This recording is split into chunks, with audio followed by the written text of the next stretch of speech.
우리나라가 백신 치료제가 나오기 전까지는 결국에는 코로나 전국을 벗어날 수 없는데 그 상당 기간 동안 굉장히 힘들고 어려운 시간들이 있을 거예요. 그 상황 가운데 신앙 잃지 않으셨으면 좋겠고요.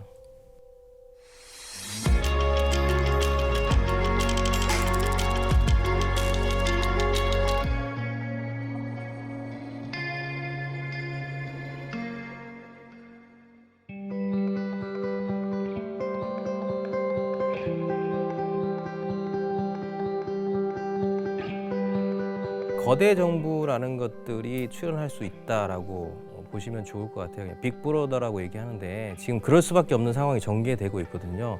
기업이나 개인이나 산업 자체가 위축되다 보니까 위기가 생기다 보니까 정부의 역할이 커지고 있어요.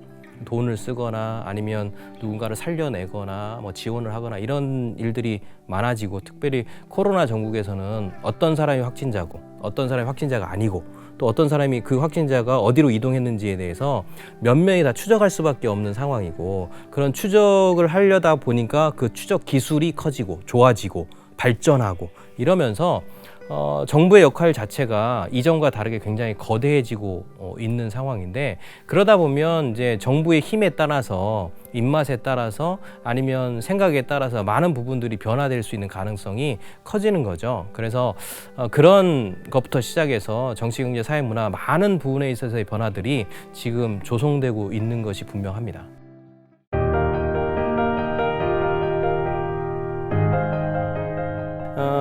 많은 분들이 변화의 한복판에 있으면 모든 것들이 변할 것처럼 착각하지만 상당 부분은 변하지 않는 것들도 있습니다. 왜냐하면 일단 우선순위의 문제가 있고요. 갈등이 있고요.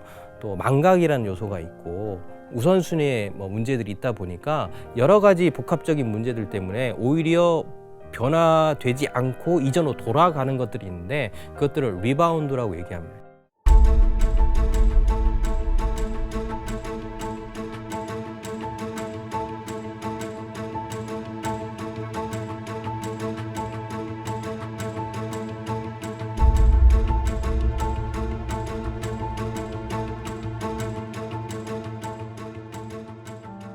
쉽게 얘기하면 우리가 97년도, 98년도 IMF를 겪으면서 한국인들이 전부 다 어려운 시간을 보냈잖아요. 제가 알기로는 실업자가 200에서 250만, 또 상위 30대 기업 중에 15개의 기업이 사라지고 이런 굉장히 벅차고 힘든 시간들을 보내왔는데 20년이 지난 지금에서 보면 전부 다 어떤 기억 속에서는 힘들고 아픈 기억들도 있지만 상당 부분 추억으로 생각했던 부분들도 남아있어요. 그래서 우리가 사는 거잖아요. 2008년도에도 어려웠지만 다 지나고 나니 그때는 그랬어.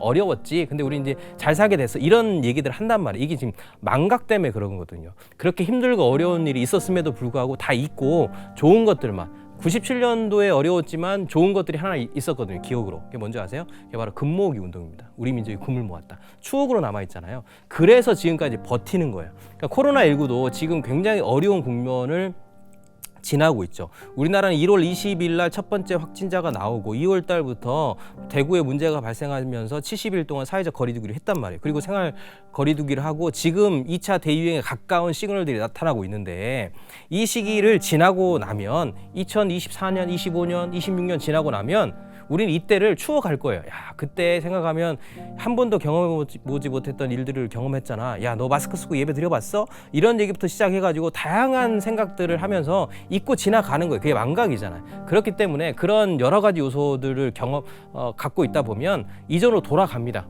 그 이전으로 돌아가는 것들을 리바운드라고 얘기하고 변하지 않는 것들이라고 얘기를 드리는 거예요. 그래서 이 두 가지 상황을 잘 지켜보시면서 힘의 분배를 잘 하셔야 돼요. 그러니까 변하는 것들이 분명히 있는데 변하는 것들만 신경 쓰다 보면 리바운드 되는 것들에 대한 힘의 안배가 나쁠 수 있어요. 그러니까 신경을 안 쓸 수가 있는 거죠. 그러면 교회는 사회와 다르게 사회에 공백이 생기면 리스크가 큽니다.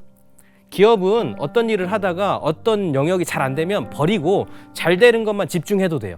근데 교회는 사람을 살리는 거잖아요. 영혼을 섬기는 거고 영혼을 세우는 거기 때문에 손실이 있는 거란 말이에요. 피해가 있는 거예요. 그건 하나님 기뻐하시지 않습니다. 왜요? 예수님께서는 100마리 양 중에 한 마리를 잊어버렸을 때 한 마리를 찾으셨잖아요. 양 한 마리를 찾으시고 한 드라크마를 찾으시고, 이게 이제 성경적인 정신이라고 봤을 때 문제가 발생하는 부분들을 버리고 갈 수 없어요. 우리 다 끌어안고 가야 돼요. 그러면 리바운드에 되는 부분에 대해서 생각하지 않고 변하는 것들만 생각하게 되면 다음에 반드시 리바운드 되는, 변하지 않는 것들에 대한 사역의 공백이 생깁니다. 그러면 한국교회에 손실이 발생해요. 그렇기 때문에 지금부터 변하는 것과 변하지 않는 것들을 생각하면서 힘의 분배를 잘하고, 정해진 코로나의 미래, 끝이 오니까 끝이 온 이후에 리바운드가 됐을 때 사역을 잘 감당할 수 있도록 지금부터 생각하고 준비하는 것들이 굉장히 중요하다, 이렇게 정리를 하면 될 것 같습니다. 코로나 이전에 했던 많은 부분들이 돌아간다고 생각하시면 되는데, 우리가 중점적으로 생각할 건 이제 세 가지겠죠. 예배와 신방과 훈련, 이 부분들이 전부 다 비대면 상황 가운데 있거나 아니면 정상적으로 작동하지 않거나 이런 상황이잖아요. 근데 코로나가 끝나면 이 세 부분은 이전으로 돌아갈 거예요. 예배도 이전으로 돌아가겠죠. 특별히 온라인 사역을 해보신 분들은 다 공감하실 거예요. 이게 쉽지 않아요. 온라인 사역을 이어간다는 게 촬영을 하고 편집을 하고 발송을 하고 재촬영을 하고, 이게 상당히 어려운 작업입니다. 그래서 코로나가 끝나고 나면 오히려 이런 온라인 사역들은 어느 순간 갑자기 멈출 수도 있어요. 그리고 목회자분들 생각 가운데는 어떤 생각이 있냐면, 야, 이렇게 온라인으로 계속하면 성도들이 오프라인으로 오지 않을 것 같아. 그래서 온라인을 하지 않는 게 나을 수도 있어. 이런 생각하시는 분들도 있어요. 그러니까 여러 복합적인 문제들 때문에 결국에는 온라인 사역이 정지될 수도 있는 거고요. 또 온라인에 참여했던 성도들은 제가 저번 시간에도 말씀드렸지만 영적인 갈급함이 있어요. 그러니까 온라인이 좋긴 하지만 오프라인에서 느끼는 그 현장성이 결여돼 있잖아요. 그래서 일부에서는 성도들이 자꾸 교회 가고 싶고, 교회 가서 찬양하고 싶고, 만나고 싶고, 말씀을 듣고 싶고, 막 통성으로 기도하고 싶고, 이런 영적인 갈증들이 있단 말이에요. 그래서 예배 같은 경우는 이제로 돌아가겠죠. 근데 문제는 뭐냐? 잘 생각하셔야 돼요. 영적인 갈급함으로 성도들이 온라인 예배 말고 오프라인 예배로 가면 영적인 갈증이기 때문에 현장은 앉아 있어도 은혜가 돼요. 다른 말로 얘기하면 아무것도 준비하지 않아도 성도들은 은혜 받을 수 있어요. 근데 여기서 착각하시면 안 돼요. 그 은혜는 길지 않아요. 몇 주 지나면 다 사라집니다. 이전으로 돌아가는 예배에 대해서도 목회자는 지금부터 신경을 쓰고 준비를 해야 되는, 어떤 준비냐면 그들이 하나님 주신 그 영적인 갈급함으로 은혜를 받았을 때 어떻게 하면 그게 긍정적으로, 더 나은 쪽으로, 지속 가능하게, 성경적으로, 복음적으로 세울 수 있는 찬스로 활용할 것인가. 이건 하나님이 우리에게 주신 기회일 수 있어요. 모든 예배 인도자들은 다 알 거예요. 복음으로 돌아가야 됩니다. 영적인 초심을 회복해야 됩니다. 막 이렇게 하고 찬양하잖아요. 기도하고. 아무로 초심으로 안 돌아가요.